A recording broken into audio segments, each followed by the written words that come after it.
Olá, vamos fazer uma viagem no tempo hoje. Uma viagem por uma das civilizações mais antigas e influentes do mundo. A gente vai mergulhar um pouquinho na história da China antiga para entender seus pilares, suas grandes dinastias e o legado que ela deixou e que, olha, molda o nosso mundo até hoje. Vamos nessa?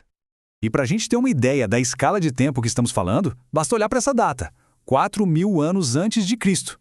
É muito tempo atrás. É por aí que a nossa jornada começa, com os primeiríssimos reinos surgindo. É uma profundidade histórica que é, sinceramente, impressionante. Mas calma! Antes de a gente sair falando de imperadores, de guerras e de grandes muralhas, a gente precisa entender o que sustentava essa civilização. Qual era o alicerce? Vamos dar uma olhada nos 3 pilares que definiram a China antiga: a sociedade, a economia e, claro, a cultura. E tudo, absolutamente tudo, começa aqui, nas margens do Rio Amarelo. Isso aqui não é só um rio, gente, é literalmente o berço da civilização chinesa. Foi nesse solo fértil que a agricultura começou a florescer, que as primeiras vilas surgiram e que a base para tudo o que veio depois foi construída. A sociedade chinesa era muito bem organizada, de forma bem rígida, como dá para ver nessa pirâmide. Lá no topo, com o poder absoluto, a família imperial. Logo abaixo, a elite, os nobres, os grandes comerciantes. Depois vinham os funcionários do governo, os artesãos. Mas a grande base mesmo, quem sustentava tudo isso, eram os camponeses. E lá embaixo de todos, os escravos. Essa estrutura definiu a vida de milhões de pessoas por séculos. E o que será que movia a economia desse império gigantesco? Bom, eram basicamente 3 atividades principais. A agricultura, claro, que era a espinha dorsal de tudo, alimentando a população. A criação de animais, que ajudava na subsistência, e, o que se tornaria fundamental, o comércio. Foi o comércio que abriu as portas da China para o resto do mundo. E quando a gente fala de comércio, a China não estava vendendo qualquer coisa não. Ela exportava verdadeiros tesouros. Eram artigos de luxo que o mundo todo cobiçava e que criaram algumas das rotas comerciais mais importantes da história. E aqui estão as grandes estrelas desse comércio. O chá, muito mais que uma bebida, era parte de cerimônias super refinadas. A porcelana, com uma beleza e uma técnica que ninguém conseguia copiar. E claro, a seda. Um tecido tão, mas tão valioso que acabou dando nome à famosa Rota da Seda. Isso não era só mercadoria, era um símbolo do poder e da sofisticação da China. Fora a economia, a cultura era riquíssima.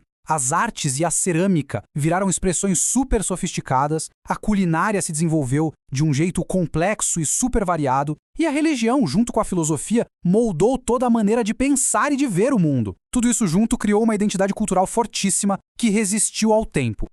Ok, agora que a gente já entendeu a base, vamos para a ação. Vamos entrar na Era das Dinastias. A história da China imperial é marcada por um ciclo que se repetia sempre. Uma família chegava ao poder, governava por um tempo e depois, por algum motivo, caía, dando lugar a uma nova dinastia. Um ciclo de ascensão e queda.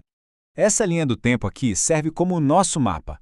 Desde as primeiras dinastias, como a Shang e a Zhou, passando por aquelas que unificaram o país, como a Qin e a Han, até chegar nas chamadas Eras de Ouro, como a Tang e a Ming.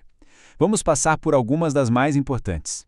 A dinastia Qin, ela foi curta, mas, nossa, foi uma das mais importantes. Foi ela que unificou a China pela primeira vez, acabando com séculos de briga entre reinos diferentes e, o mais importante, foi a dinastia Qin que criou o modelo de império centralizado que durou mais de 2.000 anos. Depois que a Qin unificou tudo na base da força, veio a dinastia Han para organizar a casa. E essa foi uma verdadeira era de ouro. Eles expandiram o território, fortaleceram a cultura e criaram uma identidade chinesa tão forte, mas tão forte, que até hoje o principal grupo étnico do país se chama de povo Han. Dando um salto no tempo, a gente chega na dinastia Tang, que muitos consideram o auge da civilização chinesa. A capital deles era uma das cidades mais cosmopolitas do mundo na época, um lugar cheio de arte, poesia e gente do mundo todo. Foi uma era de muita autoconfiança e de um esplendor cultural incrível. E aí, a história dá uma virada daquelas. A dinastia Yuan é diferente porque ela foi fundada por um líder mongol, o neto do famoso Gengis Khan. Foi a primeira vez que a China inteira foi governada por um povo estrangeiro. Isso mostra como a história chinesa é complexa e cheia de reviravoltas. Depois de expulsarem os mongóis, a dinastia Ming veio para restaurar o domínio chinês. E eles fizeram isso em grande estilo. deixando um legado monumental. Foram eles que reconstruíram grande parte da Grande Muralha que a gente conhece hoje, construíram a Cidade Proibida em Pequim e mandaram frotas de navios gigantes para explorar o Oceano Índico. Mas como todo ciclo, a Era das Dinastias também tinha um fim programado. Depois de milhares de anos de poder imperial, a China estava prestes a passar por uma das maiores transformações de sua história, entrando numa era totalmente nova. E a data que encerra esse capítulo gigantesco é essa aqui, 1912. Foi nesse ano que a última dinastia, a Qing, caiu. Foi o fim de mais de 2000 anos de história imperial. Um momento de mudança sísmica, não só para a China, mas para o mundo todo.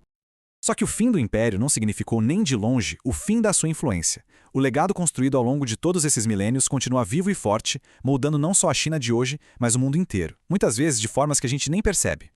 E isso nos leva a uma reflexão final. Se a gente parar para pensar, da filosofia, da tecnologia, passando pela culinária e pela arte, a influência da China antiga está por toda a parte. Então a pergunta que fica é: que outros ecos dessa civilização incrível a gente consegue encontrar no nosso dia a dia? É algo que vale a pena pensar a respeito. Obrigado pela companhia.